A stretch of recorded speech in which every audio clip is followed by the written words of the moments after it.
নমস্কার বন্ধুরা, কেমন আছেন? আশা করি সকলেই ভালো আছেন। দীপার রান্নাঘরে আপনাদেরকে স্বাগতে। আমি আপনাদের জন্য নিয়ে এসেছি ভাপা পিঠার রেসিপি। একদম ইউনিক একটা রেসিপি। যারা ভাপা পিঠা বানাতে পারেন না, এই রেসিপিটা তাদের জন্য। বন্ধুরা, একবার দেখলে আপনারা সহজেই বানিয়ে নিতে পারবেন। এত ইউনিক একটা রেসিপি, একদম সরল। চলুন তাহলে বানানো শুরু করি ভাপা পিঠা।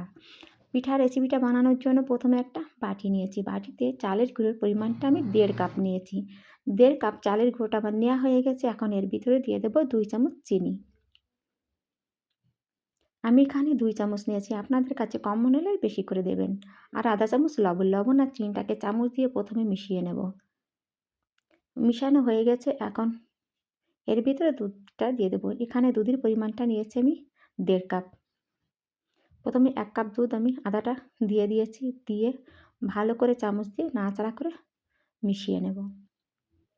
এভাবে সুন্দর করে নাড়াচাড়া করে মিশিয়ে নিয়েছি। বাকি দুধটাও আমি ঢেলে দিয়েছি। দিয়ে চামচ দিয়ে ভালো করে নাড়াচাড়া করে মিশিয়ে নেব।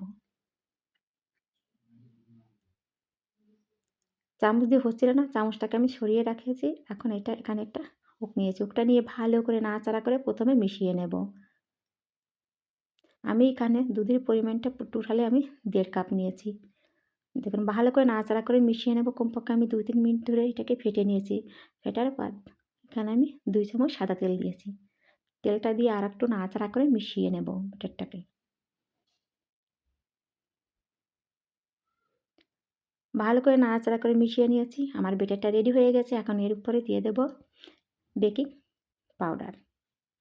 আধা চামচ বেকিং পাউডার আর 1 চামচ দুধ দিয়ে ভালো করে মিশিয়ে নিয়েছি। মিশিয়ে ভালো করে এভাবে আরেকটু ফেটে নেব। 2 মিনিটের মতন আরেকটু আমি ফেটে নিয়েছি। ফেটে পিঠার ব্যাটারটা আমি রেডি করে নিয়েছি। ব্যাটারটা আমার রেডি হয়ে গেছে। এখন এটাকে এক সাইডে রেখে দেব। পিঠাটা বানানোর জন্য আমি একটা বাটি নিয়েছি কেকের। বাটিটাকে এখন ভালো করে তেল দিয়ে ব্রাশ করে নেব।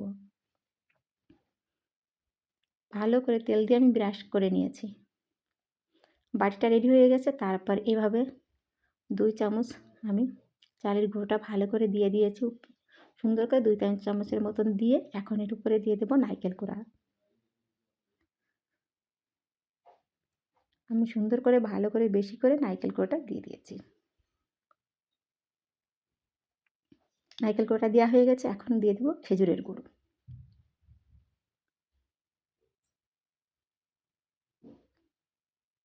আমার গুড় আর নারকেল কোড়াটা দেওয়া হয়ে গেছে। এখন উপরে আবার 2-3 চামচ করে সুন্দর করে ব্যাটারটা দিয়ে দেবো। দিয়ে আস্তে আস্তে করে আমি সেট করে দিয়েছি। মানে ব্যাটারটা রেডি হয়ে গেছে। এখন এর উপরে একটু ডেকোরেশন করে দেবো কিশমিশ আর নারকেল কোড়া দিয়ে। কিশমিশটা দেওয়া হয়ে গেছে। এখন আমি নারকেল কোড়াটা দিয়ে দেবো। দিলে সুন্দরও লাগবে আর খেতেও দারুণ লাগবে। বন্ধুরা, একবার খেলে আপনাদের মন চাবে বারবার খেতে। এত টেস্টি আর ইউনিক একটা রেসিপি। আর এদিকে আমি একটা গ্যাস অন করে একটা প্যান বসিয়ে দিয়েছিলাম। প্যানটা হালকা গরম। তারপরে মানে পিঠার বাটিটা বসিয়ে দিয়ে 10 মিনিট লো ফ্লেমে রেখে দিয়েছিলাম। দেখুন বন্ধুরা, 10 মিনিট বাদ আমি ঢাকনা খুলে দেখাচ্ছি।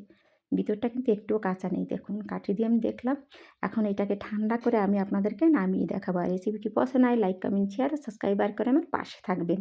আর আমাকে অবশ্যই কমেন্ট করে জানাবেন আমার পিঠাটা কেমন হয়েছিল। সাইডটা চাকু দিয়ে ছাড়িয়ে একটু উল্টো করলে সহজে বেরিয়ে আসছে। দেখুন বন্ধুরা, কতটা সুন্দর হয়েছিল। একবার খেলে আপনাদের বারবার খেতে মন চাবে। এত ইউনিক একটা রেসিপি।